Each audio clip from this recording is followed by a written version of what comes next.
बोलिए श्री सत्यनारायण भगवान की जय।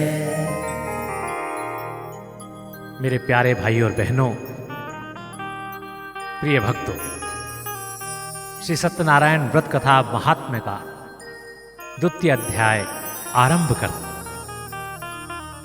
बोले श्री सत्यनारायण भगवान की जय।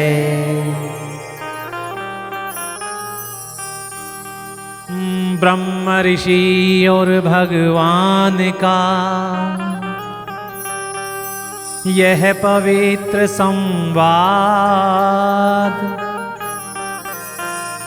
शौनक आदि ऋषि वृंद ने सुना सुरुचि सलाह। बोलिए श्री सत्यनारायण भगवान की जय। शौनक ऋषि सूत जी से कहने लगे, हे प्रभु, आपके मुखारबिंद से लक्ष्मीपति द्वारा नारद जी को बतलाई गई श्री सत्यनारायण भगवान की व्रत की विधि तथा उनके द्वारा प्राप्त होने वाले फल को सुनकर हमारा हृदय गदगद हो उठा है।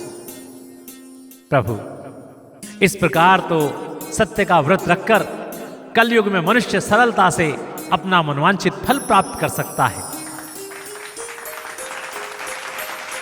सूत जी बोले, ऋषियों, ठीक ऐसा ही प्रश्न मुनि श्रेष्ठ नारद जी ने लक्ष्मीपति जी से किया था, जिसका उत्तर कुटिल मुस्कान के साथ देवी लक्ष्मी जी ने दिया था। नारद जी ने पूछा था, नारायण नारायण नारायण, प्रभु, इस प्रकार तो सत्य का व्रत रखकर कलयुग में मनुष्य सरलता से अपना मनवांछित फल प्राप्त कर सकता है। नारायण नारायण।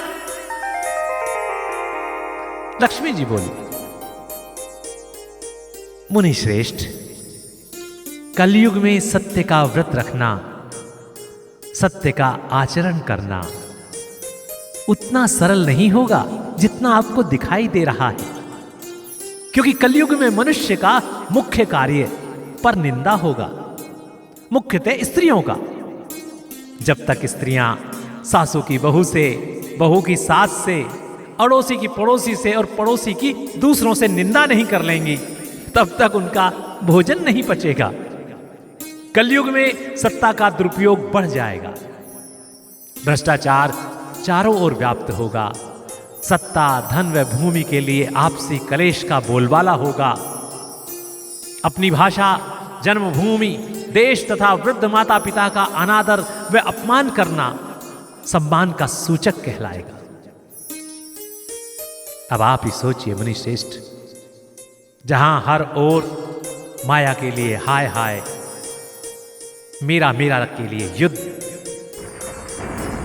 भ्रष्टाचार का बोलबाला तथा कुल व संस्कृति को तबाह करने की आपाधापी होगी, उस परिस्थिति में सत्य व्रत का पालन करना कितना कठिन व दुष्कर होगा।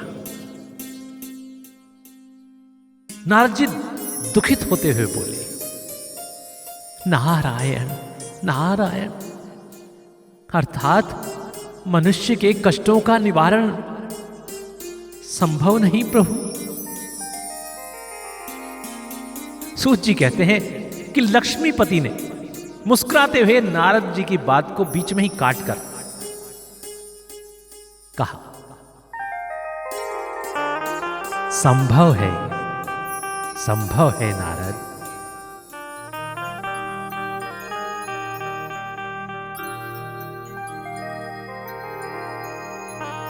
सब संभव हो सकता है कलयुग में मुनिराज, भूल चूक से हुए सभी मिट जाएंगे पार। सतयुग त्रेता द्वापर में मिलता जो घोर तपस्या से, इस कलयुग में वे फल सभी पा जाएंगे हरि चर्चा से।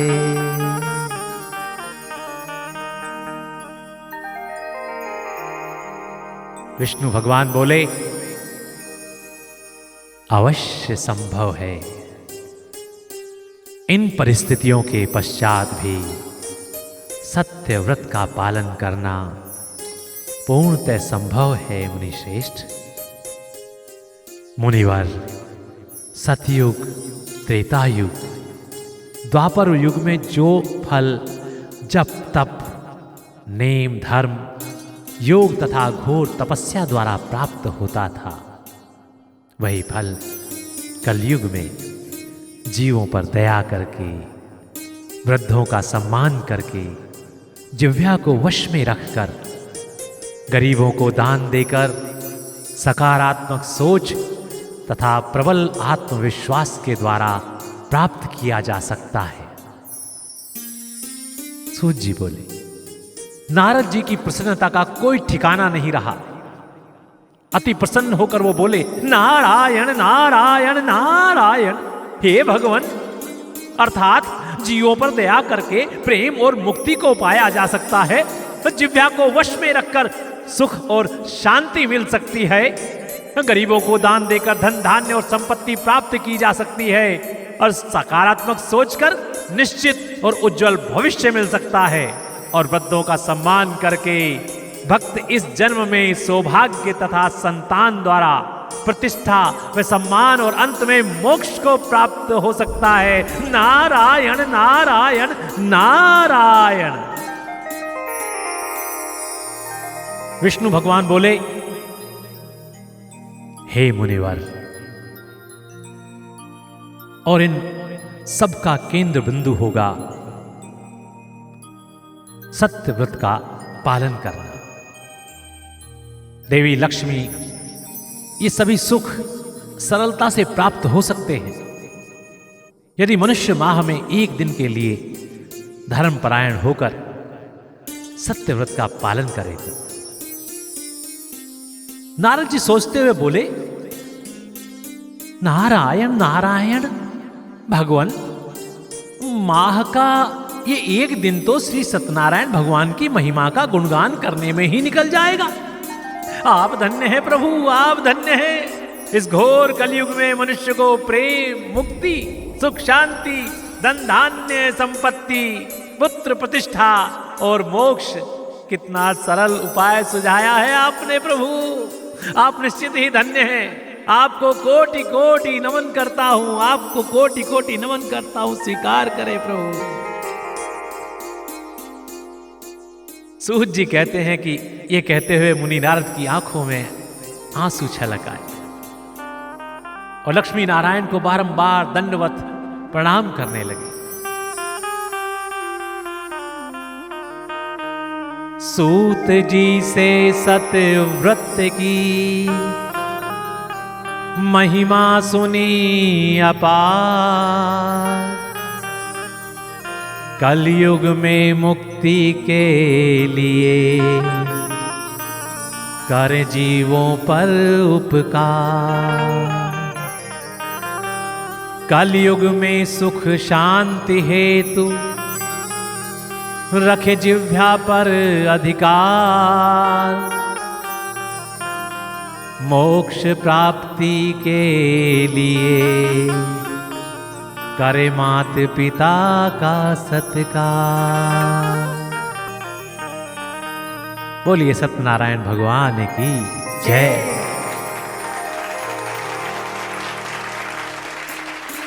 सूत जी कहते हैं कि हे ऋषिवर, शांत चित्त होकर सुनिए। अब मैं आपको एक ऐसी कथा सुनाने जा रहा हूं जो श्रद्धा तथा भक्ति भाव से किए गए सत्य व्रत का परिणाम बतलाने वाली है।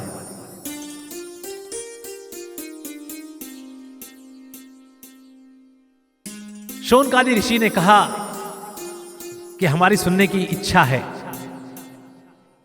आप सुनाइए प्रभु। सूत जी कहते हैं कि सुनिए। सुंदर काशीपुरी नगरी में एक अति निर्धन ब्राह्मण रहता था। नाम था शतानंद, अर्थात सदैव आनंद में रहने वाला। पर भूख और प्यास से बेचैन हुआ नित्य ही पृथ्वी पर घूमता और बड़े ही दुख में समय व्यतीत कर रहा था। भक्तों, इस कलयुग में ईश्वर ने कर्म करने पर बल दिया है। जो मनुष्य आगे बढ़कर कर्म करने को तत्पर होता है उसका कल्याण निश्चित है, और जो मनुष्य अपना कार्य दूसरों पर छोड़ता है उसका भाग्य भी दूसरों के हाथों में होता है। कर्म करने से व्यक्ति में विश्वास आता है और कर्म की सफलता व्यक्ति के आत्मविश्वास को बढ़ाती है तथा उसे और अधिक कार्य करने के लिए प्रोत्साहित करती है। भक्तों, जिस दिन यह प्रोत्साहन, ये कार्य करने की जो प्रेरणा है, ये व्यक्ति स्वयं अपने अंदर से प्राप्त करने लगता है ना, उस दिन से समझ लीजिए कि उसका भाग्य उदय हो गया है। फिर उसे सफलता के झंडे गाड़ने से कोई नहीं रोक सकता। तो बोलिए सत्यनारायण भगवान की जय। तो भक्तों, अपने बच्चों को तथा सभी को हम होंगे कामयाब एक दिन, इस गीत को गाने की प्रेरणा अवश्य दें। सत्यनारायण भगवान के आशीर्वाद से उन्हें सफलता अवश्य मिलेगी।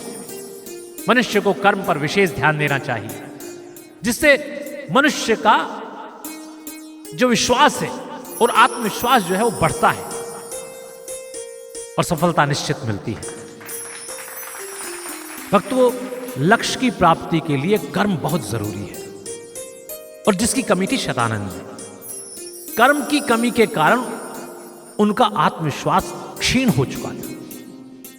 आत्मविश्वास के निर्बल होने पर निराशा आपको चारों ओर से घेरने लगती है। आत्मविश्वास के निर्बल होने पर जब निराशा घेरती है तो निराशा आपको और यह विश्वास दिला देती है कि आपके वश में कुछ भी नहीं है, आप कुछ नहीं कर सकते, आपसे कोई काम नहीं हो सकता, जिंदगी जीना बहुत मुश्किल है। आपकी सोच, आपके विचार पूर्णतः निराशावादी हो जाते हैं वक्तों,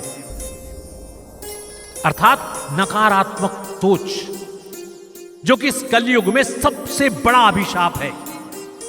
भक्तों, यह कलयुग आपको निराशावादी सोच का बनाने के लिए कोशिश करता रहता है, जिस तरह से शतानंद ब्राह्मण को बना दिया था।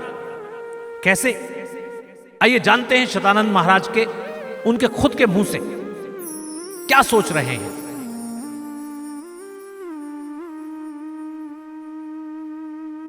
शतानंद सुबह से भिक्षा मांगने के लिए निकला। सायंकाल तक जब उसे कुछ भी नहीं मिला तो निराश हो कहने लगा, हे भगवान, हे भगवान, कहां है तू? तू कहां है? सुना था जिसे तू पैदा करता है उसका भाग्य भी उसके साथ लिखकर भेजता है। भूखा उठाता जरूर है लेकिन भूखा सुलाता नहीं है। अगर सच है तो कहां पर सो रहा है मेरा भाग्य? आज कितना ही समय हो गया, प्रातःकाल से भिक्षा मांगने निकलता हूं और सायंकाल तक इतना अनाज भी नहीं जुटा पाता हूं कि दोनों समय पेट भरकर भोजन कर सकूं। ये कैसा भाग्य दिया है तूने? भगवान, यदि मैं इस पृथ्वी पर भार हूं तो उठा क्यों नहीं लेते मुझे? उठा क्यों नहीं लेते? भगवान, नहीं चाहिए मुझे ऐसा जीवन जिससे दर दर की ठोकरें खाने के बाद भी पेट ना भर पाता हो, न मेरा न मेरे परिवार का।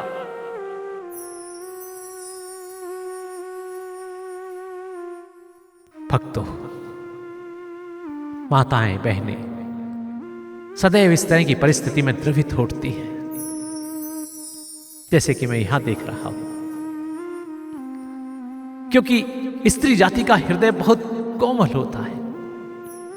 जिस तरह शतानंद की स्थिति पर हमारी माताएं बहनें भावुक है, ये देखिए भावुक हो गई हैं।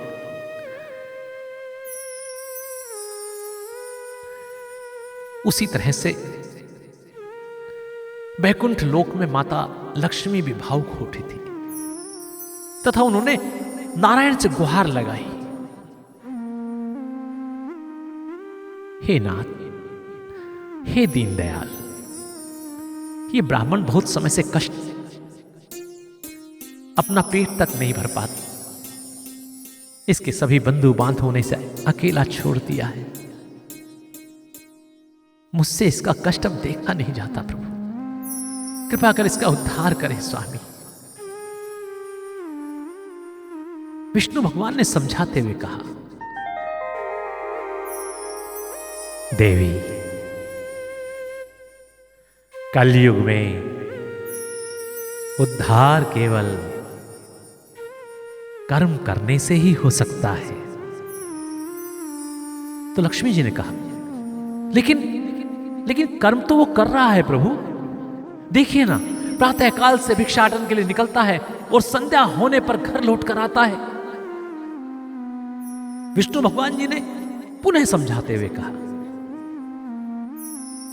कलयुग में भिक्षाटन को कर्म की श्रेणी में नहीं रखा गया है देवी। विप्र को, ब्राह्मण को भिक्षाटन के अतिरिक्त कुछ कर्म भी करना अनिवार्य है। लक्ष्मी जी बोली, स्वामी, एक ब्राह्मण का तो कर्म ही भिक्षाटन है। एक ब्राह्मण को 5 घरों के द्वार पर जाकर भिक्षाम देही की गुहार लगानी है और उन घरों में से उसे जो कुछ भी प्राप्त हो उसी से अपने उदर की संतुष्टि करनी है। ऐसा ही विधान है। विष्णु भगवान कहते हैं, देवी, ऐसा विधान है, लेकिन यह विधान सतयुग, त्रेता युग तथा द्वापर युग के लिए था। कलयुग में धर्म व संस्कृति का प्रचार व प्रसार व शिक्षा देना एक ब्राह्मण के कर्म के साथ और जोड़ दिया गया है। लक्ष्मी जी ने पूछा, ऐसा करने का कारण स्वामी? बोले श्री सत्यनारायण भगवान की जय। प्रिय भक्तों, ईश्वर के ये अवतार केवल आताताइयों का संहार करने के लिए नहीं होते, अपितु ईश्वर द्वारा स्थापित सृष्टि के नए नियमों व सिद्धांतों को तथा उनमें होने वाले बदलावों को भी जनमानस तक पहुंचाने के लिए होता है। जैसे श्री हरि विष्णु के 6ठे अवतार भगवान परशुराम जी का अवतार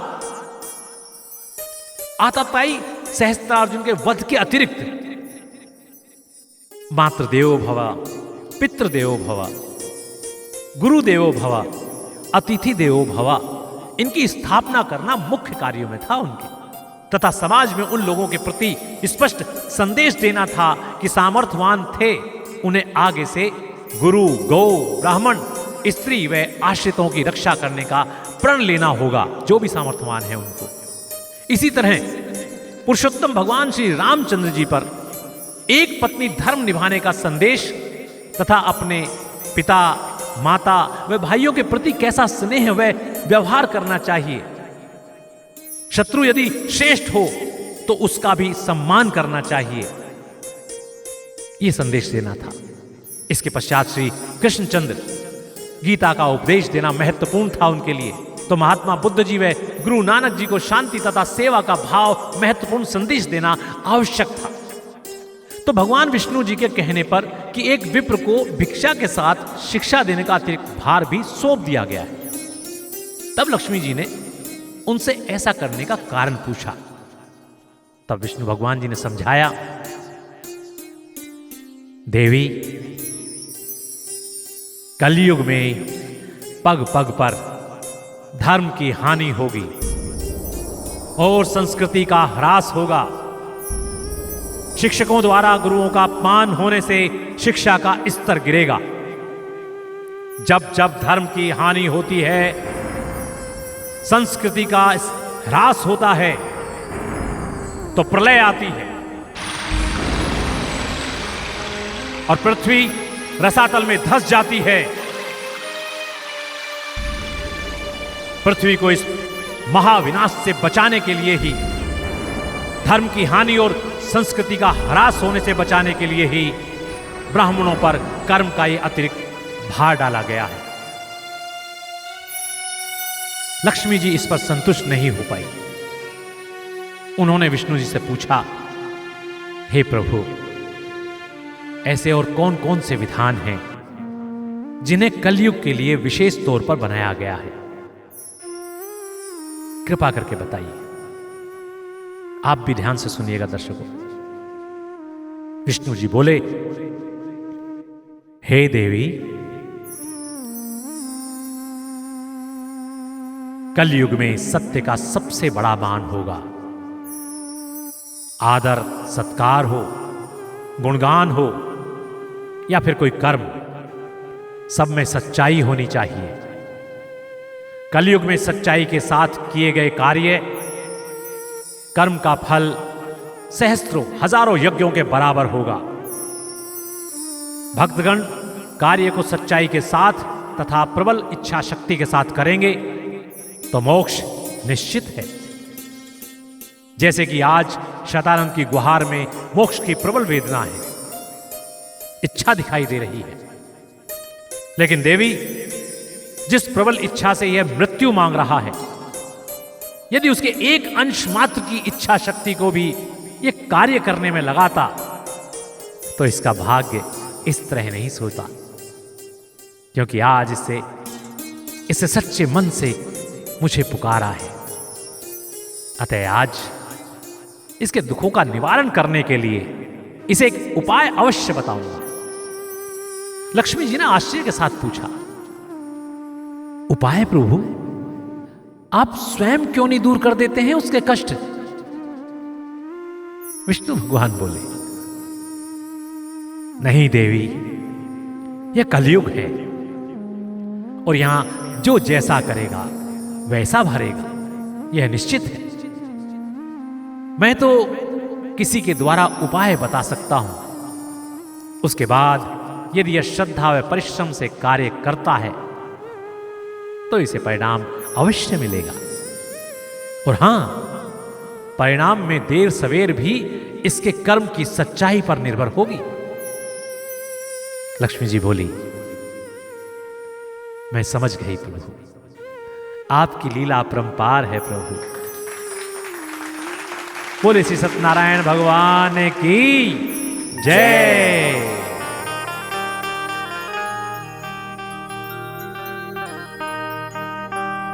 बूढ़े विप्र का रूप धर पहुंचे शतानंद पास।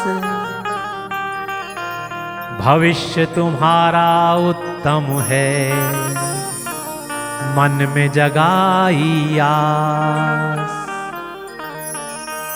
बोलिए श्री सत्यनारायण भगवान की जय। सूत जी महाराज जी आगे कहते हैं कि तब भगवान विष्णु बूढ़े ब्राह्मण का वेश धारण करके शतानंद के पास पहुंचे और शतानंद को असमंजस में पड़ा हुआ देखकर बोले। जो बूढ़े ब्राह्मण के रूप में भगवान विष्णु आए हैं वो कहते हैं, हे ब्राह्मण, सत्य कहना, ये तुम जग के किस झंझट में फंसे हुए हो?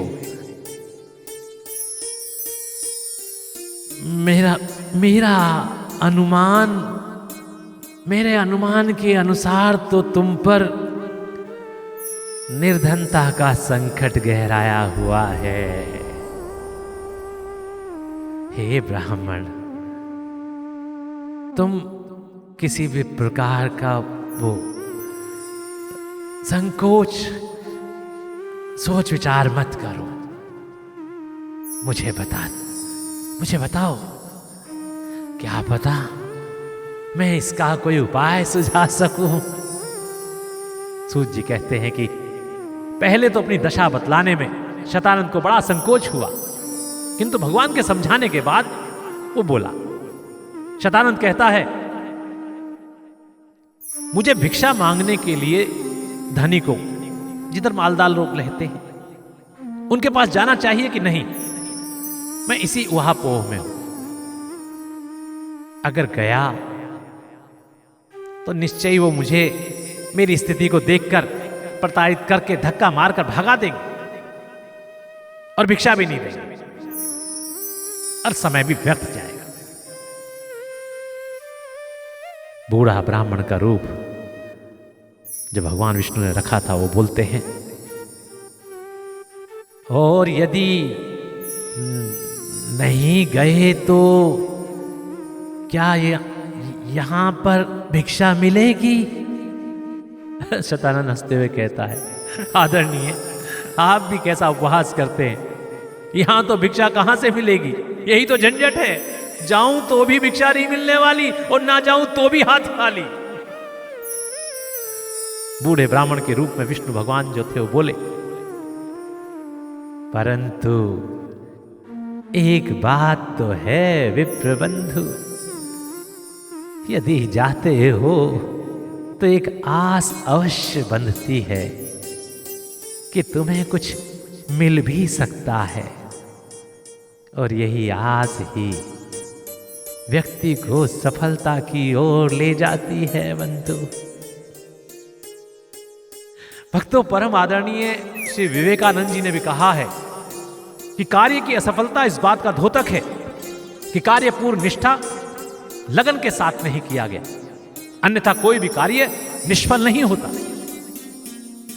शतानंद बोलता है कि हां भाई, केवल आस और भाव ही तो है जो मनुष्य को भगवान तक लेकर जाता है। कहते हैं ना, भाव के भूखे हैं भगवान। इतना सब कुछ जानते हुए भी ये स्थिति,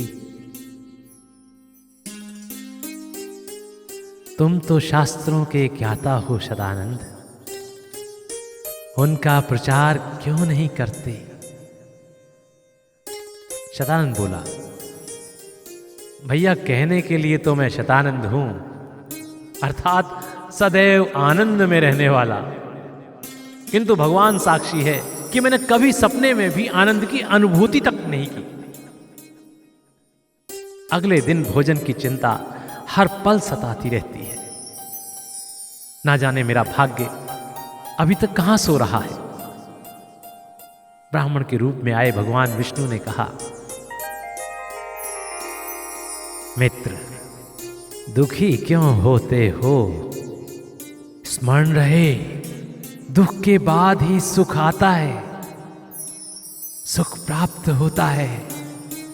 और यह क्यों भूल जाते हो कि 12 वर्षों के बाद तो घूरी के दिन भी फिर जाते हैं।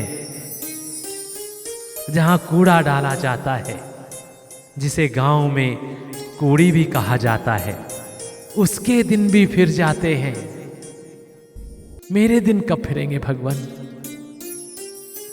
बूढ़े ब्राह्मण के रूप में विष्णु जी मुस्कुराते हुए बोले, भैया सदानंद, दुखी क्यों होते हो? मित्र, तुम तो ज्ञानी हो, और ज्ञानी लोग अधीर नहीं होते। तुम ही बताओ, क्या बिना परिश्रम के भी कभी किसी का भाग्य चमका है? भगवान के समझाने पर शतानंद ने कहा, मित्र,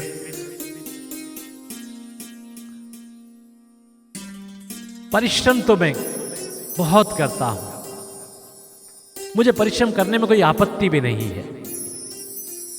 वैसे भी भिक्षा के लिए प्रातःकाल में संध्या तक मारा मारा फिरता हूं। मित्र, यदि कोई ऐसा उपाय जानते हो जिससे मेरी जीविका चल सके और जिसे मैं कर सकता हूं, तो कृपया करके मुझसे कहो। बूढ़े ब्राह्मण के रूप में विष्णु भगवान जी सदानंद से कहते हैं मुस्कुराते हुए, उपाय तो है, उपाय तो मैं ऐसा बता सकता हूं जिसमें हल्दी लगे ना फिटकरी और रंग चोखा ही चोखा। बस तुम्हें मारा मारा फिरने की बजाय तुम्हें अपने लक्ष्य को नई दिशा और सही गति देनी होगी। शतानंद बोला, मित्र, मुझे शीघ्र बतलाओ, मैं जीवन पर्यंत तुम्हारा उपकार नहीं भूलूंगा। विष्णु भगवान बोले, मित्र, जिस तरह से ऋषियों में ऋषि वेद व्यास जी सर्वोपरि माने जाते हैं, ठीक उसी तरह से देवताओं में श्री सत्यदेव भगवान जी उच्च आसन और सम्मान पाते हैं। सत्यनारायण भगवान मनवांछित फल को देने वाले हैं। कैसा भी कठोर या भीषण से भीषण कष्ट क्यों ना हो, श्री सत्यनारायण भगवान का पूजन करने से तथा सत्य व्रत रखने से सब दूर हो जाता है और मानव सुख व समृद्धि को प्राप्त होता है।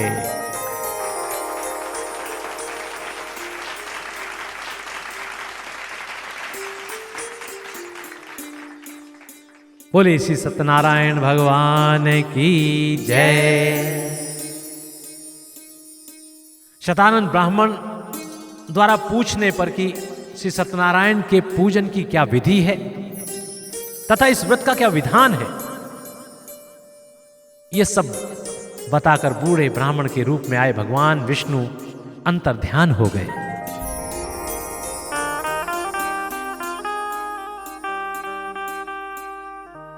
शतानंद को तब बता व्रत का पूर्ण विधान, भगवान विष्णु जी तब हुए वहां से अंतर्ध्यान। ब्राह्मण सब कुछ भूल कर करता रहा विचार, प्रभु लीला को सोच कर हुआ प्रसन्न अपार।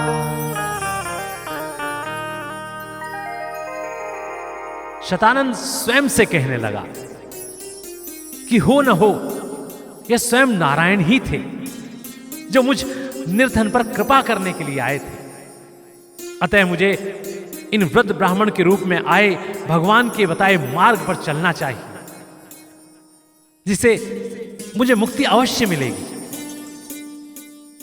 भक्तों, सूत जी महाराज कहते हैं कि शतानंद ने अपने मन में विचार किया, मंथन किया और मन ही मन प्रण किया और ईश्वर से प्रार्थना की। शतानंद कहता है जो उसने प्रण किया है कि मैं शतानंद आज अभी इसी समय से यह प्रण करता हूं कि मैं कल प्रातःकाल भगवान सत्यदेव का विधिवत पूजन करूंगा और संपूर्ण दिन सत्य का व्रत रखूंगा। आज के बाद मैं असत्य वचन किसी से भी किसी भी विपत्ति में नहीं बोलूंगा। हे सत्यदेव भगवान, मेरा उद्धार करना और इस कलयुग में जहां झूठ, अनाचार तथा अत्याचार का बोलबाला है, वहां परोपकार, अहिंसा और सत्य बोलने में मुझे बल प्रदान करना। मैं शतानंद प्रण करता हूं कि आज भिक्षा में जो भी धन मिलेगा मैं उसी से कल श्री सत्यनारायण भगवान का व्रत व पूजन करूंगा। बोले श्री सत्यनारायण भगवान की जय। प्रिय भक्तों, मैं आपसे पूछता हूं कि भगवान ने शतानंद ब्राह्मण को क्या दिया?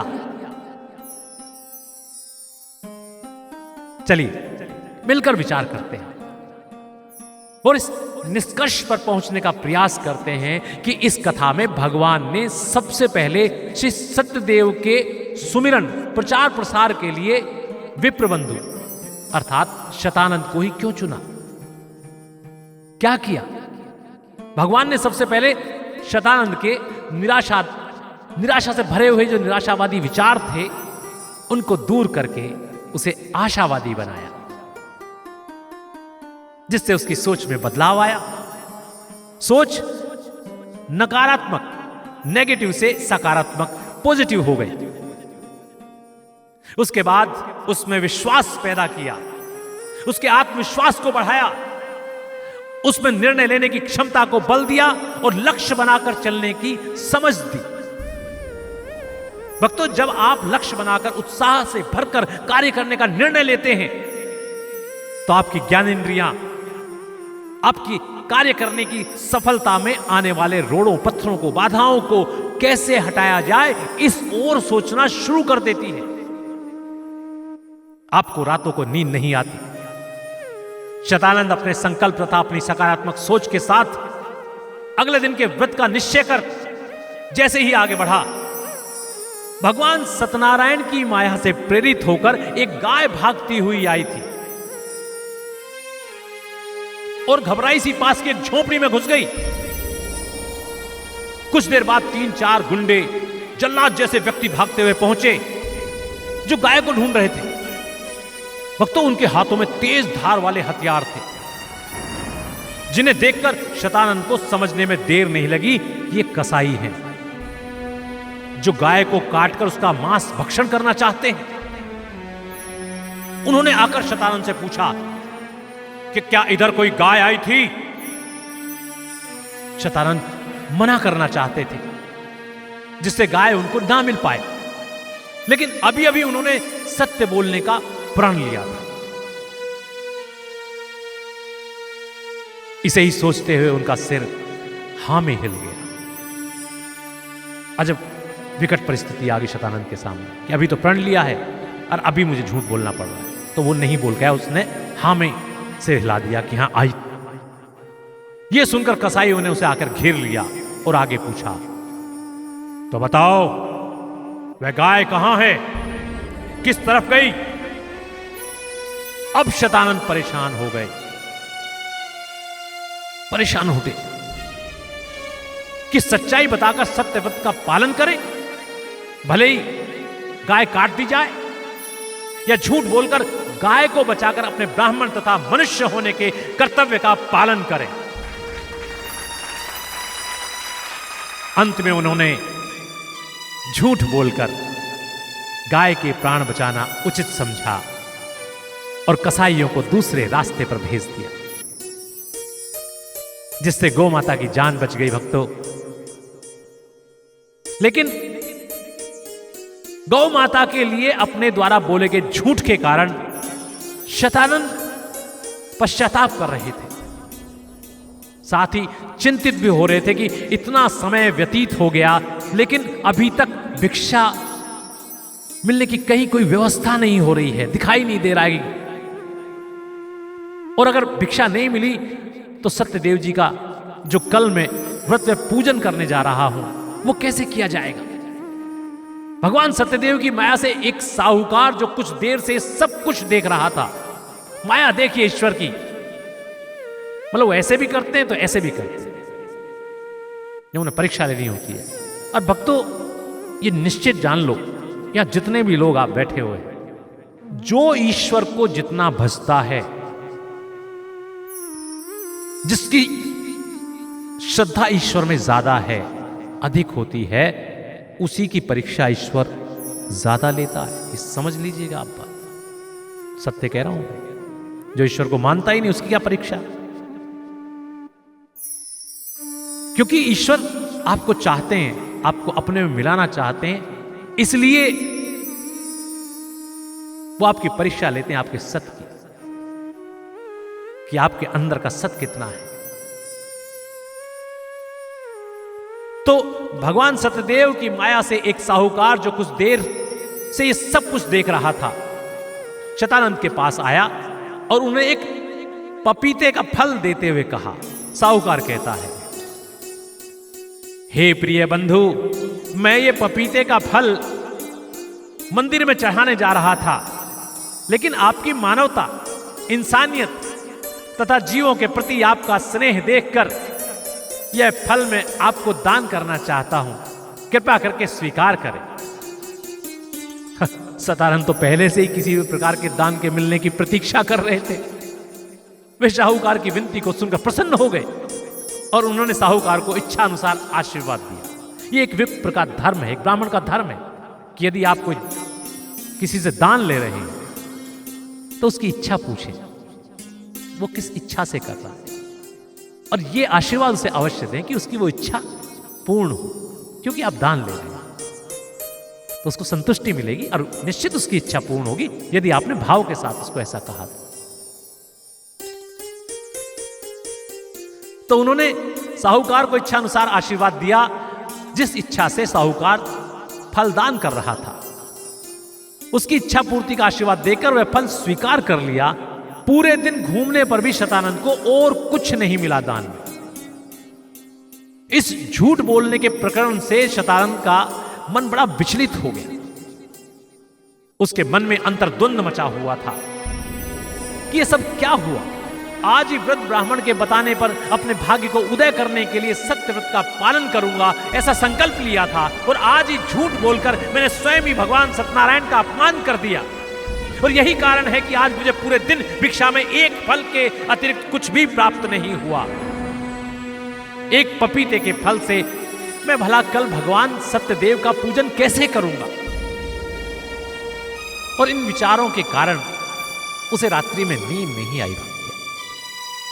प्रातःकाल ब्रह्म मुहूर्त में उठकर स्नान ध्यान आदि से निवृत्त हो शतानंद इस सकारात्मक सोच के साथ मंदिर की ओर चला कि मैंने प्रण किया था कि मुझे जो भी मिलेगा उसे ही मैं श्री सत्यनारायण भगवान को अर्पित कर दूंगा। उसने ये नहीं कहा था कि मैं इतने से पूजन करूंगा, उसने कहा था मुझे जो भिक्षा में मिलेगा मैं उसी को अर्पण कर दूंगा। तो ठीक था, उचित था। अब यदि मुझे भिक्षा में मात्र एक फल ही मिला है तो यह भी ईश्वर की इच्छा है, उन्हीं की माया है। मैं श्रद्धा और विश्वास के भाव से इसे ही सत्यदेव को अर्पित कर देता हूं। शतानंद ने मंदिर में जाकर भगवान श्री सत्यनारायण का विधि विधान पूर्वक पूजन किया और बड़ी श्रद्धा से पपीते का फल भगवान को अर्पित कर दिया। बोलिए सत्यनारायण भगवान की जय। उसके असीम भक्ति व श्रद्धा पूर्वक विधिवत पूजन को देखकर मंदिर के पुजारी आश्चर्यचकित रह गए कि इतना शुद्ध उच्चारण, शास्त्रों का इतना बड़ा ज्ञाता उन्होंने आज तक नहीं देखा था। ऐसा पुजारी का मत था। ऐसा सुनने पर शतानंद को असीम आनंद की प्राप्ति हुई। शतानंद को लग रहा था कि निश्चय ही अब उसके दुख दूर हो जाएंगे, लेकिन उसकी प्रसन्नता उस समय उड़ गई जब मंदिर के पुजारी ने यह कहकर फल शतानंद को वापस लौटा दिया कि यह तो कटा हुआ है विप्रो, और कटा हुआ खंडित फल भगवान को नहीं चढ़ाया जाता, अर्पित नहीं किया जा सकता, इसलिए भगवान को स्वीकार नहीं। भक्तों, शतानंद यह सुनकर बहुत दुखी और चिंतित हो उठा।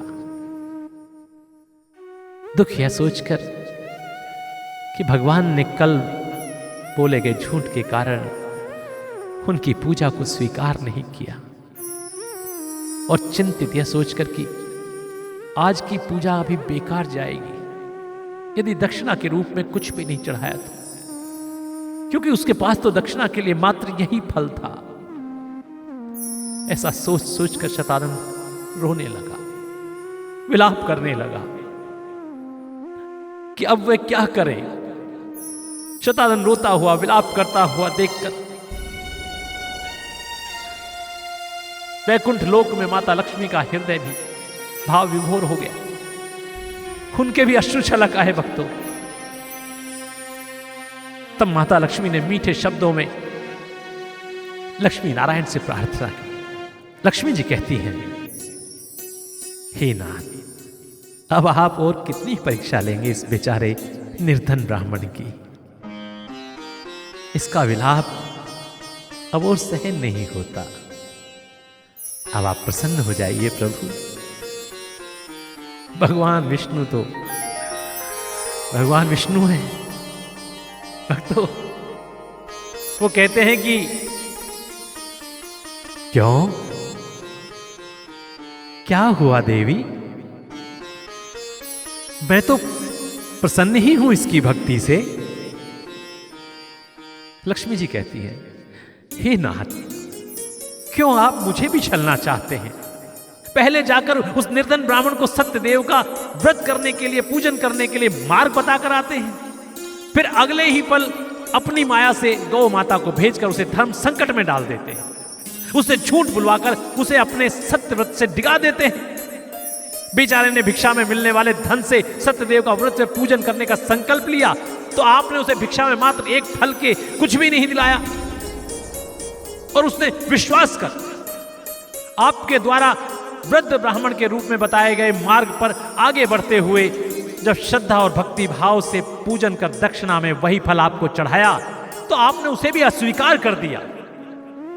आप ही बताइए, अंततः उसके भाव और उसकी भक्ति और श्रद्धा में कहां कमी रह गई थी जो आपने उसे स्वीकार नहीं किया?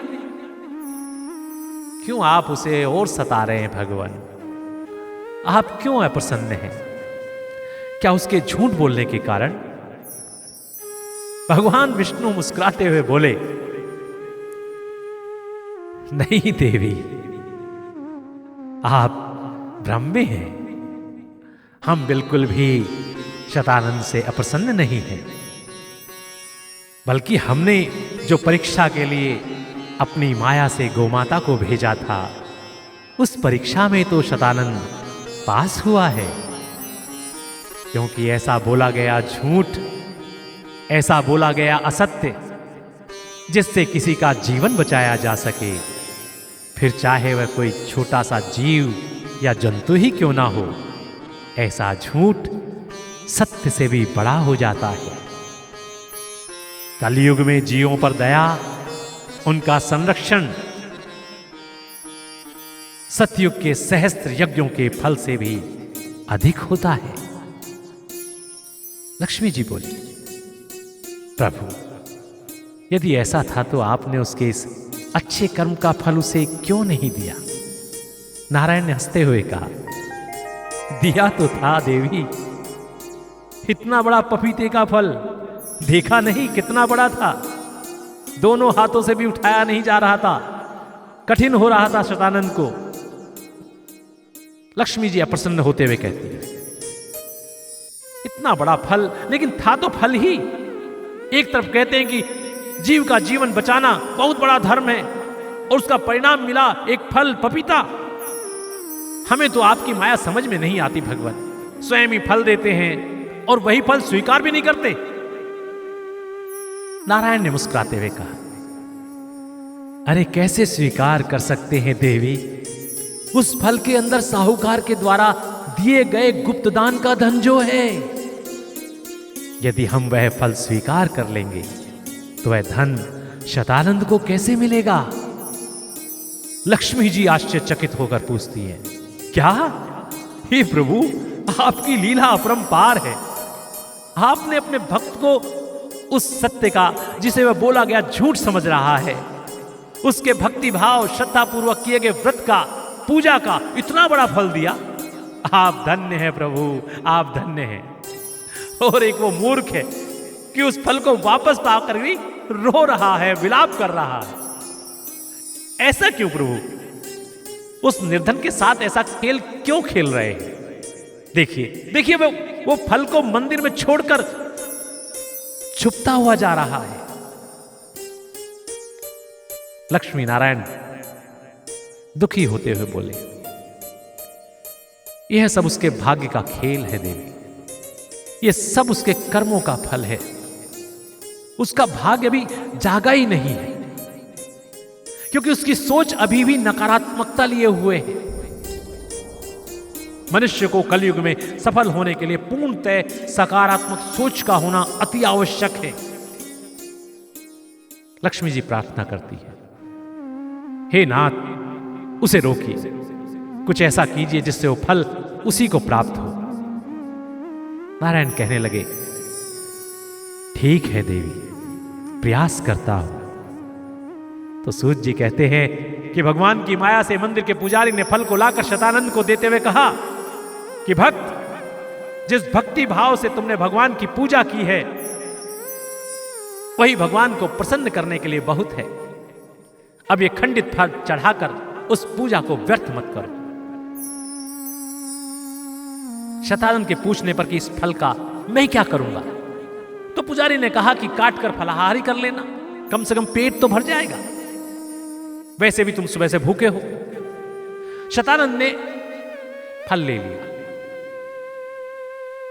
अब स्थिति देखिए, जब आपका भाग्य सोता है तो किस तरह से सोया हुआ होता है। उसने फल ले लिया, बुझे मन से फल को लेकर शतानंद वहां से चल तो दिया, लेकिन फल उसे भा नहीं रहा था भक्तों। एक्चुअली तो जो उसके अंदर धन था वो उसके पास आना नहीं चाह रहा था, उसका भाग्य उसको लेना ही नहीं चाह रहा था, उसे अच्छा नहीं लग रहा था। यह सब उसके सोए हुए भाग्य का परिणाम था। उसका भाग्य शायद उठना ही नहीं चाहता था। इसी कारण मंदिर की सीढ़ियों पर बैठी एक भिखारिन को पपीते का फल भिक्षा में दे दिया और प्रसन्न होकर घर की ओर चल दिया। बोलिए सत्यनारायण भगवान की जय। और यह देखकर लक्ष्मी जी कुपित होकर बोले, ये क्या प्रभु, उस मूर्ख ने तो फिर अपने भाग्य को लात मार दी। नारायण ने भी निराश होकर कहा,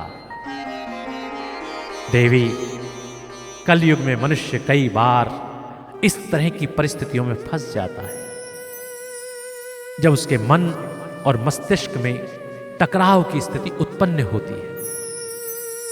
ऐसी स्थिति में जब उसे कोई बड़ा वृद्ध समझाए तो उसे समझ जाना चाहिए। जब पुजारी ने शतानंद को समझा दिया था तो उसे उसकी बात मानकर उसको सम्मान देना चाहिए था। बड़ों का, ज्ञानियों का अनादर करना यह मनुष्य की निर्धनता का प्रतीक है। देवी, कई बार मनुष्य प्यार से समझना ही नहीं चाहता। तो ऐसे में लक्ष्मी जी क्रोधित हो गई। उन्होंने कहा, तो ऐसे समय में उसे फटकारना बड़ों का कर्तव्य हो जाता है प्रभु, लेकिन इस बार यह कार्य आप नहीं करेंगे बल्कि मैं करूंगी। मैं देखती हूं कि अब शतानंद का भाग्य कैसे सोता रहता है। सूत जी महाराज कहते हैं, भक्तों, जब स्वयं लक्ष्मी जी आकर आपके भाग्य को लात मारेंगी वो कैसे नहीं उठेगा। आनंददायक है, आप भी आनंद लीजिएगा, आंखें बंद कीजिएगा। सूत जी महाराज कहते हैं कि तब माता लक्ष्मी ने एक वृद्धा का वेश धारण किया और वहां जाकर शतानंद को ललकारा। वृद्धा ने बड़े ही अपशब्दों का प्रयोग करते हुए कहा। शतानंद लज्जित होता हुआ उनके पास वापस आया तो वृद्धा ने कहा, तुमने इस स्त्री को पपीते का फल देने की हिम्मत कैसे की? क्या तुम जानते नहीं कि यह स्त्री गर्भवती है और एक गर्भवती स्त्री को पपीते का फल खाने को दिया जाए तो उसका गर्भ गिरने की आशंका होती है। क्या तुम इसकी संतान को मारना चाहते हो? सूत जी कहते हैं कि शतानंद ने क्षमा याचना करते हुए कहा कि मुझे इन बातों का पता नहीं था माता, मुझे क्षमा करें माता, मुझे क्षमा करें। वृद्धा ने फल देकर उसे समझाते हुए कहा, यदि देना ही है तो इस स्त्री को इस समय धन की आवश्यकता है, इसे धन दे दो। शतानंद ने दुखी होते हुए कहा, मेरे पास धन कहां है माता, मेरे पास तो केवल ये एक फल ही है, यही फल मुझे प्रसाद के रूप में मिला था, सो मैंने इसे इन्हें दे दिया। वृद्धा बोली, यदि तुम्हें प्रसाद मिला है जो कटा हुआ है तो इसे खोल कर देखो, इसमें क्या है। सूत जी महाराज कहते हैं कि शतानंद जड़ सा खड़ा रह गया। वृद्धा के कहने पर वह फल को खोलकर देखने लगा। जैसे ही खोलकर देखता है तो उसकी आंखें खुली की खुली रह गई। उसकी खुशी का कोई ठिकाना नहीं रहा। वह फल के अंदर देखकर आश्चर्यचकित रह गया। कुछ क्षणों के बाद जब उसे होश आया तो वह वृद्धा को बताने के लिए मुड़ा, माता माता, इसमें तो बहुत सारा धन है, हीरे हैं, मोती हैं, जवाहरात हैं, ये तो अपार धन से भरा हुआ है माता। सूत जी कहते हैं कि शतानंद ने वृद्ध माता की ओर देखा तो वहां वो नहीं थी।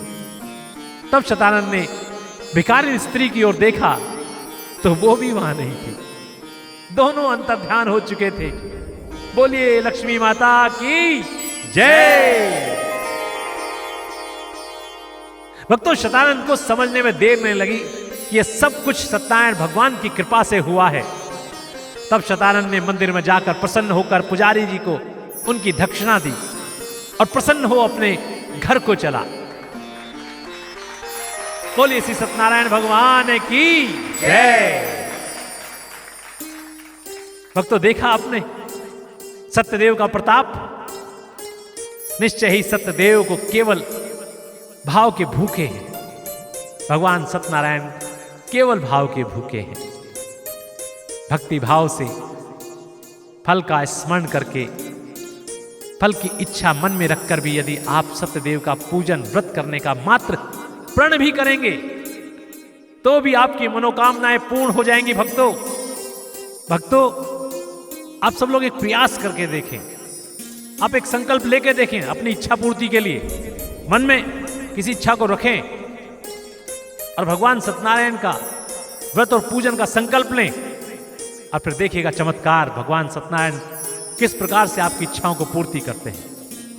ध्यान रहे कि मनोकामना की पूर्ति के बाद भी आप सत्यदेव का पूजन व व्रत कर सकते हैं। परंतु ध्यान रहे कि आपके द्वारा किए गए प्रण में सत्य अर्थात सच्चाई होनी चाहिए भक्तों।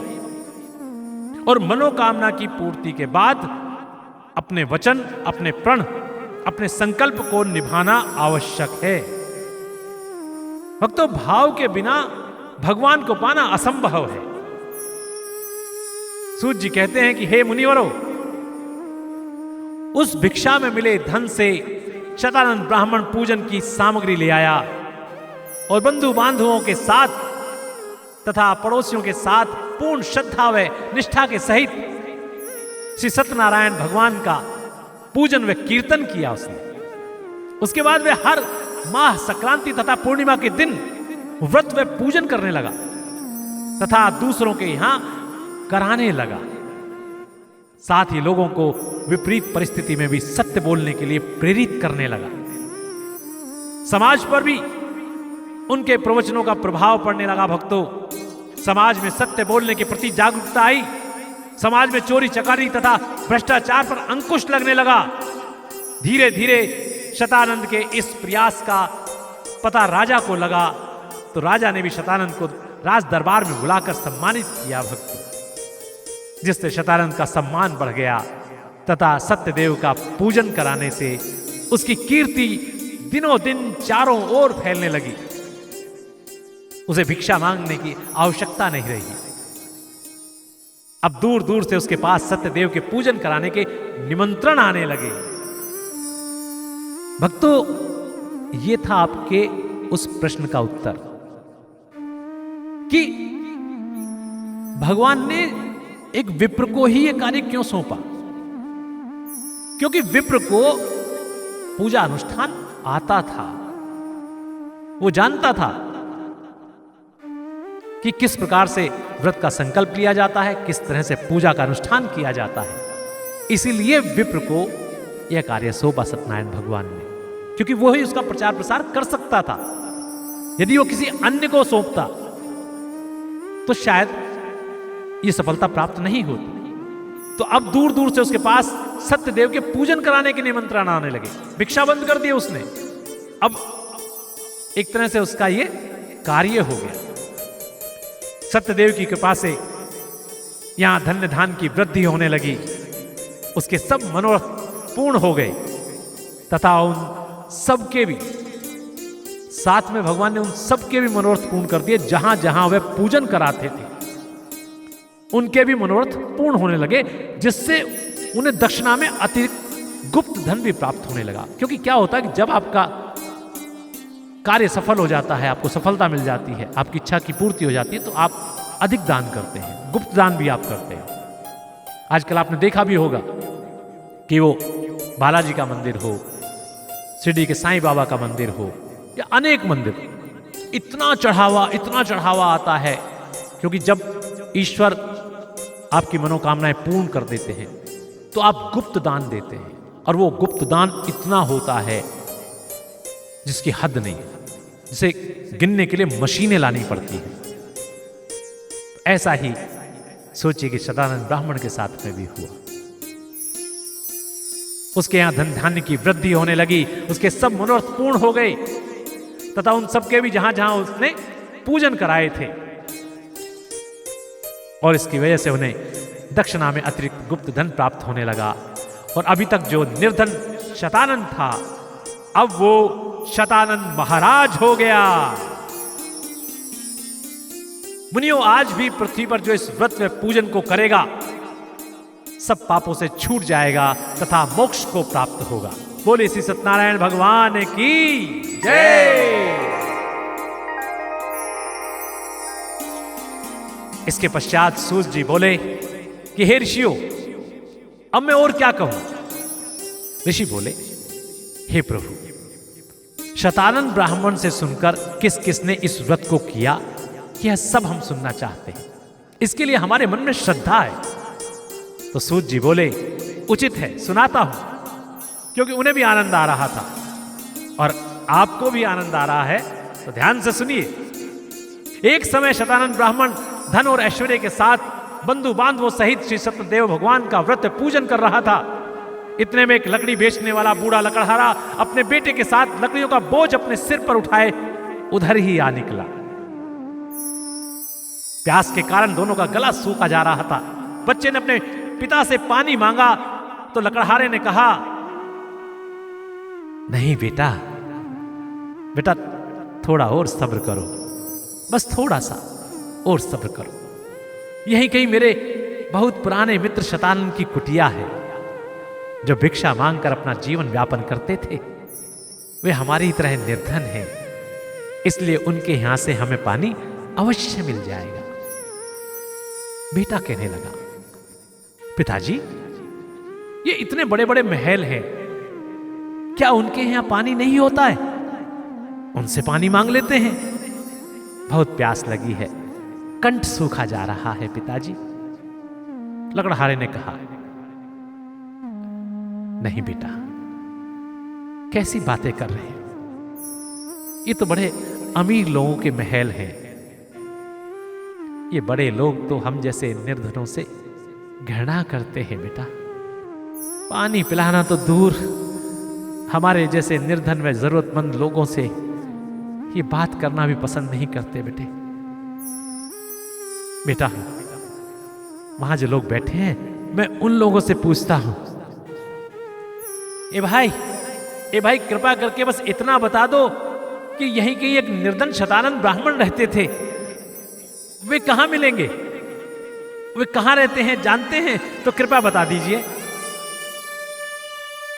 उनमें से एक व्यक्ति ने अनभिज्ञता से पूछा, शतानंद? कौन शतानंद? अरे कहीं तुम शतानंद महाराज जी के विषय में तो नहीं पूछ रहे हो? शतानंद महाराज जी तो सामने वाले महल में रहते हैं। यह सुनकर लकड़हारा बोला, उस महल में? अरे नहीं नहीं भाई, वो तो अति निर्धन ब्राह्मण है, वो भला उस महल में कैसे रह सकते हैं? दूसरे व्यक्ति ने कहा, हाँ, वो वही हैं। वो पहले बहुत निर्धन थे, भिक्षा मांगकर ही जीवन व्यापन करते थे, लेकिन अब वो निर्धन नहीं रहे। भगवान सत्यनारायण की कृपा से अब वे शतानंद शास्त्रों के ज्ञाता से शतानंद महाराज हो गए हैं। सूत जी कहते हैं, यह सब सुनकर लकड़हारा लकड़ी का गट्ठर द्वार पर रखकर बच्चे के साथ डरते डरते अंदर महल में गया। महल के अंदर घुसते ही सभी के लिए जलपान की व्यवस्था थी। द्वार पर स्वागत करने वालों ने उनसे जलपान करके अंदर जाने का निवेदन किया।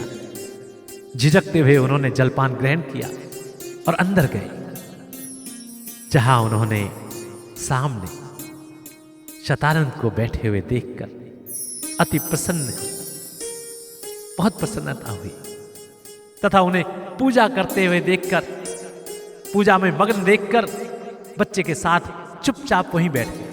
जैसे एक निर्धन व्यक्ति को आप देखते हैं कि किसी महल के अंदर यदि कोई आ जाए और उसका जानकार यदि व्यस्त है तो किस प्रकार से सकुचाया सा एक तरफ खड़ा हो जाता है या चुपचाप बैठ जाता है, ऐसे ही वो लकड़हारा चुपचाप बैठ गया। शतानंद का ध्यान टूटने पर लकड़हारे ने शतानंद को झिझकते हुए नमस्कार किया, क्योंकि आज वो शतानंद वो निर्धन शतानंद नहीं था। इसलिए लकड़हारे को डर था कि कहीं ये शतानंद पहचानने से इनकार ना कर दे। तो एक याचक की तरह दूर से उन्होंने प्रणाम किया, नमस्कार किया। पूजा समाप्त करने के पश्चात शतानंद ने आकर प्रणाम कर लकड़हारे को गले से लगा लिया। लकड़हारा ये देखकर भाव विभोर हो गया। लकड़हारा रोते हुए बोला, मित्र शतानंद, तुमने मुझ निर्धन को पहचान कर गले लगाकर मेरी मित्रता पर बहुत बड़ा उपकार किया है। शतानंद बोले, नहीं मित्र, सच्चा मित्र वही होता है जो सुख दुख दोनों में ही मित्र का साथ दे, मित्र के काम आए। लकड़हारा भावुकता के साथ बोला, मित्र, धन्यवाद मित्र। मित्र, आज आपने मित्रता की परिभाषा को चरितार्थ कर दिया। प्रिय मित्र, कृपया मेरी एक शंका का समाधान करें। आप ये भक्ति भाव से क्या कर रहे थे? शतानंद बोले, मित्र, मैं भगवान श्री सत्यदेव का पूजन कर रहा था। लकड़हारे ने पूछा, इसके करने से क्या होगा मित्र? शतानंद हंसते हुए बोले, मित्र, क्या ये बताने की आवश्यकता है? तुम तो जानते ही हो कि पिछले कितने ही वर्षों से मैं किस तरह से जीवन व्यापन कर रहा था। आज जो कुछ भी मेरे पास है, आज जो कुछ भी मैं हूं, वो सब कुछ सत्यनारायण भगवान के व्रत पूजन का ही प्रताप है मित्र। लकड़हारा हाथ जोड़कर भावुकता से बोला, हे प्रिय मित्र, कृपा कर मुझसे इस व्रत का पूर्ण विधान कहिए। सूत जी बोले, तब शतानंद ने वृद्ध ब्राह्मण से मिलने तथा अपने द्वारा किए गए सत्यदेव के व्रत पूजन के संकल्प से लेकर सत्यदेव की आराधना विधि विधान सहित पूजन में व्रत की संपूर्ण जानकारी लकड़हारे को दे दी। बोले श्री सत्यनारायण भगवान की जय। लकड़हारे को सत्यदेव का दिया चरणामृत प्रसाद, गद गद लकड़हारा हुआ प्रसन्न अपार। प्रिय भक्तों, लकड़हारा प्रसन्न होकर बोला कि हे मित्र, आज तुमने मुझ पर बहुत बड़ी कृपा की है। भगवान करे सभी को तुम जैसे मित्र मिले जो अपने मित्र को निर्धनता तथा विपदाओं से निकालने का मार्ग बताएं। हे मित्र, मैं जल को हाथ में लेकर प्रण करता हूं कि मैं भी कल ही श्रद्धा और भक्ति भाव से सत्यदेव जी का पूजन में व्रत करूंगा।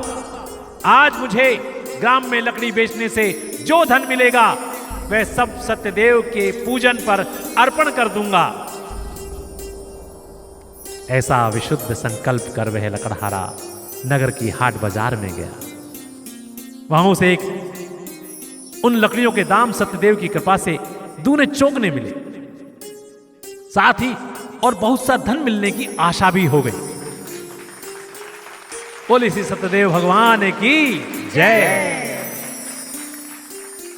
भक्तों, माताओं, आप लोगों के मन में शंका उत्पन्न हो रही होगी कि सत्यदेव ने ऐसा क्या कर दिया कि लकड़हारे को उस दिन अपनी लकड़ियों का दाम दूना चौगुना मिला और आगे भी धन मिलने की आशा हो गई।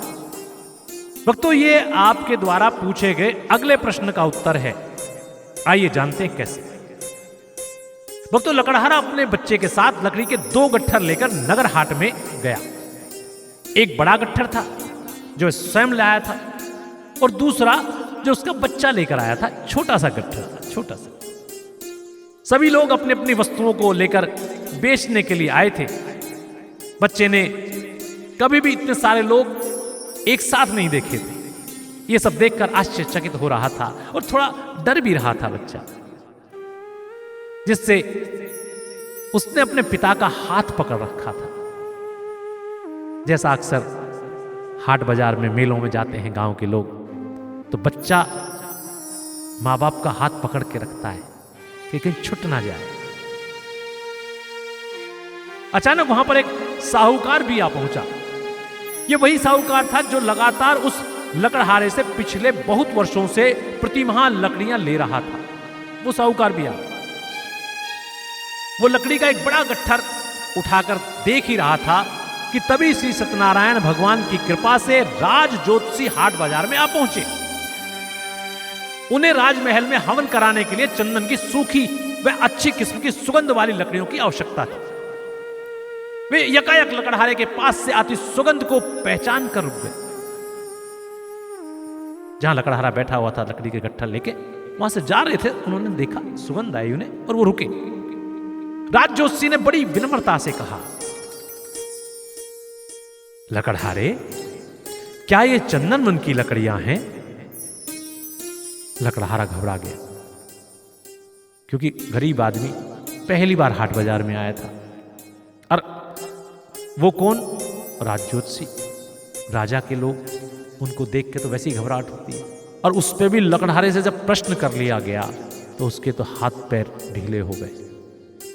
लकड़हारा खड़ा होकर बोला, जी जी महाराज जी, ये वहीं से लाई गई लकड़ियां हैं। उसको लग रहा था मैंने गलती कर दी, वहां से लकड़ी नहीं लानी चाहिए थी, इसलिए शायद पूछ रहे हैं। राज ज्योतिषी बोले, लेकिन वहां तो हमारे सैनिक भी नहीं जा पाते हैं, उनके लिए भी जाना असंभव है, फिर तुम इन्हें वहां से कैसे ला पाते हो? क्योंकि राज ज्योतिषी की आवाज में थोड़ी सी कड़कपन था, जिससे वो और घबरा गया।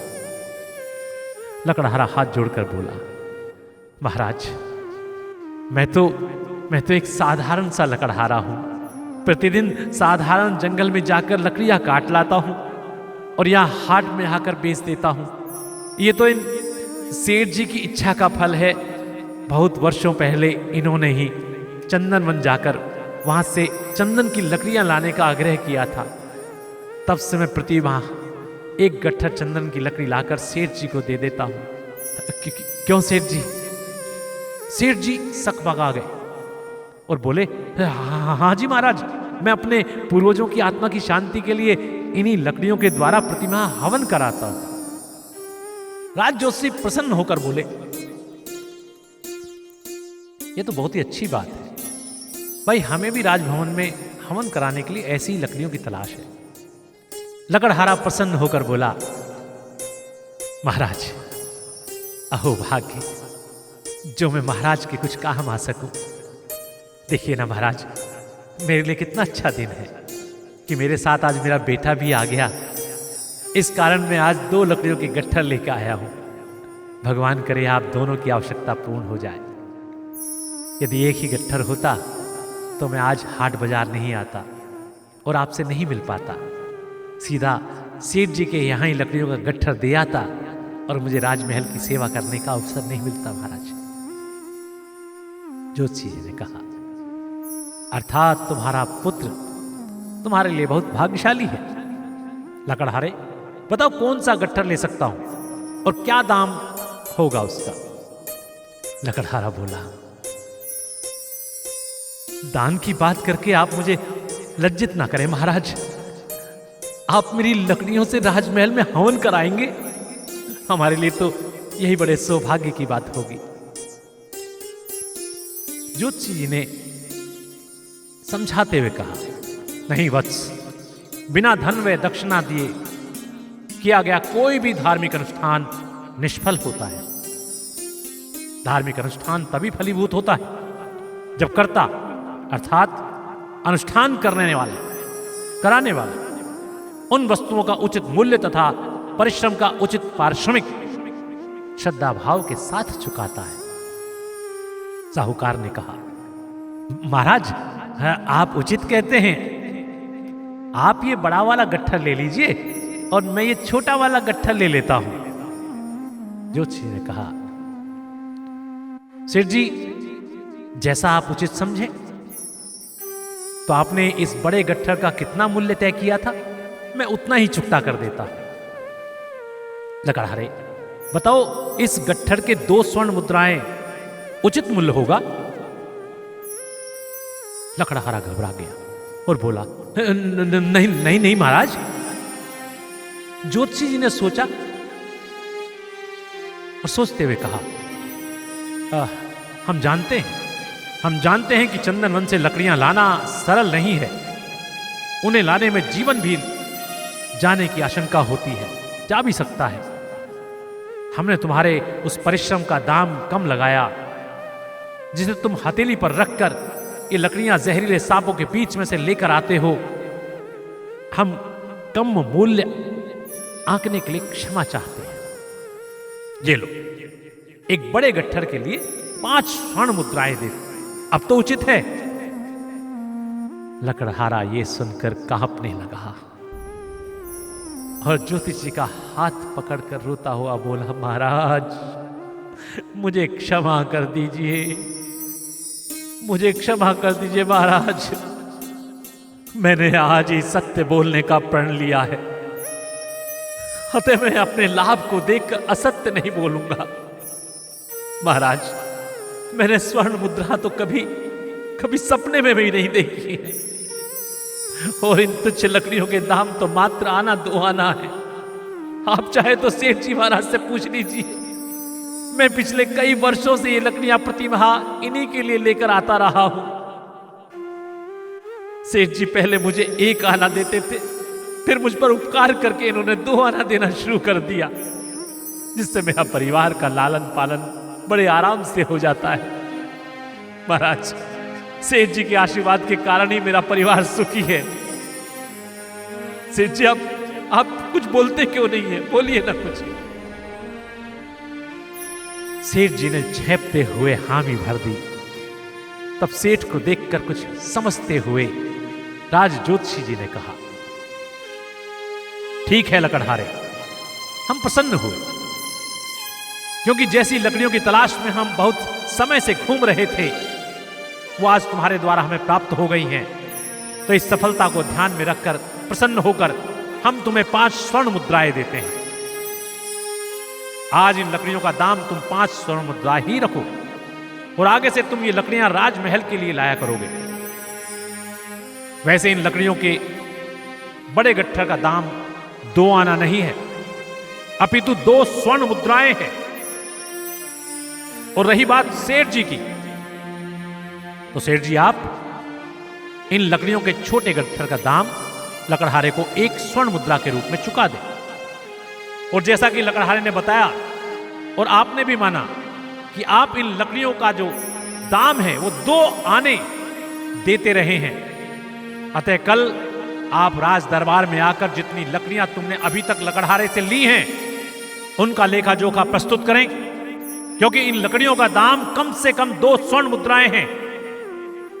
इन दामों के अंतर की राशि आप अति शीघ्र राज के कोष में जमा करा दें, जो राज का आयकर काटकर लकड़हारे को सम्मान पूर्वक अदा कर दी जाएंगी।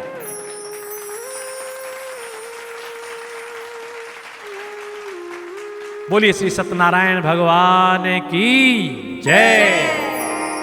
इस प्रकार राज ज्योतिषी जी लकड़हारे को 5 स्वर्ण मुद्राएं दे वे लकड़ी का बड़ा गट्ठा लेकर चले गए। इस प्रकार भगवान सत्यनारायण की कृपा से लकड़हारे को इतना धन प्राप्त हुआ जितना कभी उसने देखा तक नहीं था भक्तों, और आगे भी बहुतायत में धन मिलने की उम्मीद हो गई। इसलिए कथा में कहा गया है कि उसे छप्पर फाड़ कर धन मिला।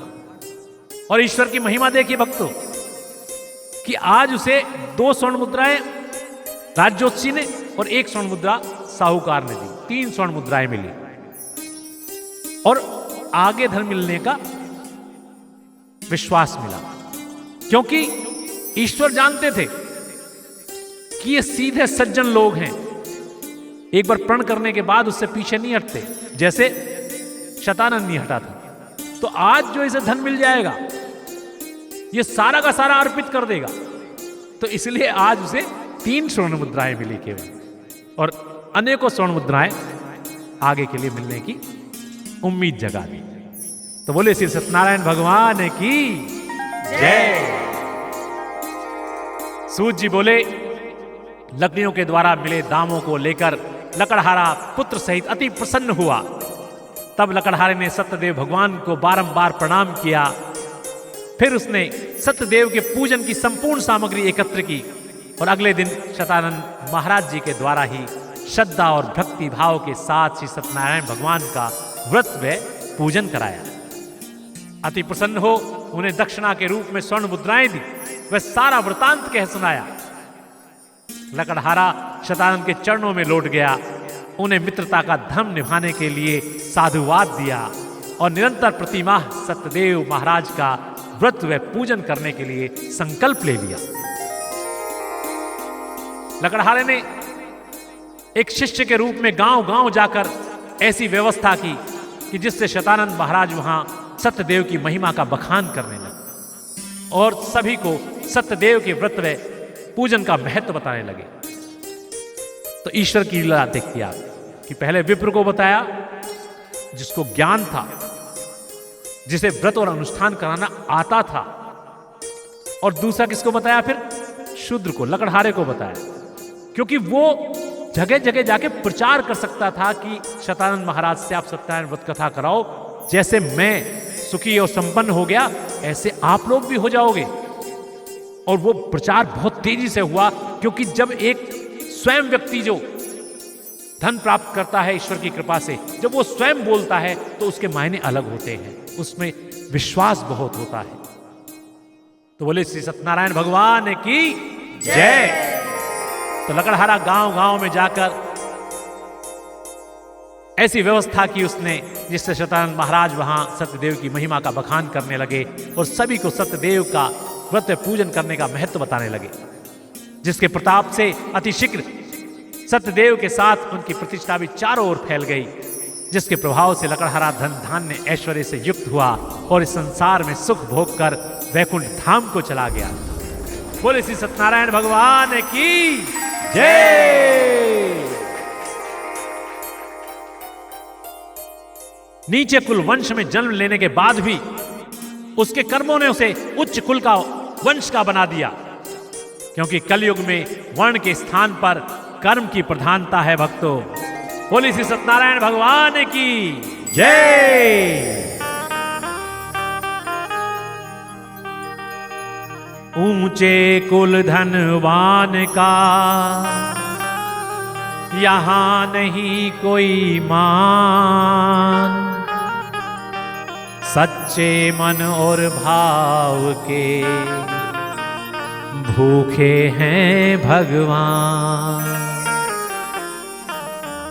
बोलिए श्री सत्यनारायण भगवान की जय। इति श्री स्कंद पुराणे रेवाखंडे श्री सत्यनारायण व्रत कथायां द्वितीय अध्याय। हरे नमः। तो भक्तों, इस प्रकार श्री सत्यनारायण व्रत कथा का यह द्वितीय अध्याय यहां समाप्त होता है। आप सभी अपने दोनों हाथ उठाइए आकाश की ओर और नारायण बोलिए। नारायण नारायण।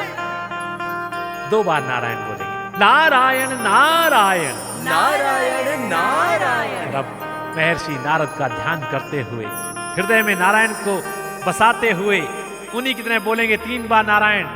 नारायण नारायण नारायण नारायण नारायण। श्रीमन नारायण नारायण नारायण। श्रीमन नारायण नारायण नारायण। भजमन नारायण नारायण नारायण। भजमन नारायण नारायण नारायण। श्रीमन नारायण नारायण नारायण। श्रीमन नारायण नारायण नारायण। भजमन नारायण नारायण नारायण।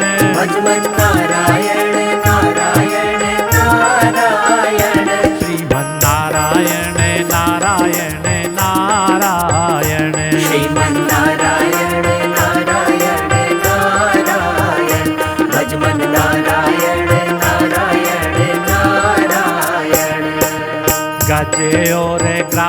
है लड़े जल भीतर।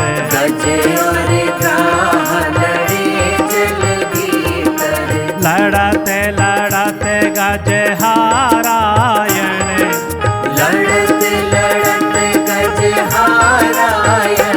श्रीमन्नारायण नारायण नारायण। श्रीमन्नारायण नारायण नारायण। भजमन नारायण नारायण नारायण।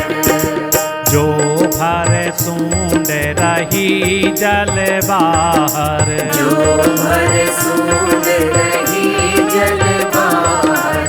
तब हरि नाम उचारायण। तब हरि नाम उचारायण। श्रीमन्नारायण नारायण नारायण। श्रीमन्नारायण नारायण नारायण। भजमन नारायण नारायण नारायण। गज की टेर सुनी रघुनंदन। गज की टेर सुनी रघुनंदन। गरुड़ छोड़ अभधारायण। गरुड़ छोड़ अभधारायण। श्रीमन्नारायण नारायण नारायण। श्रीमन्नारायण नारायण नारायण। भजमन नारायण नारायण नारायण। काट्यो तंत्र चक्र धारा से। काट्यो तंत्र चक्र धारा से। ग्राह वैकुंठ सिधारायण। ग्राह वैकुंठ सिधारायण। श्रीमन्नारायण नारायण नारायण। श्रीमन्नारायण नारायण नारायण। भजमन नारायण नारायण नारायण। बोलिए श्री सत्यनारायण भगवान की जय। बोलिए गुरुवर ज्योतिषाचार्य जी महाराज की जय। इति श्री द्वितीय अध्याय।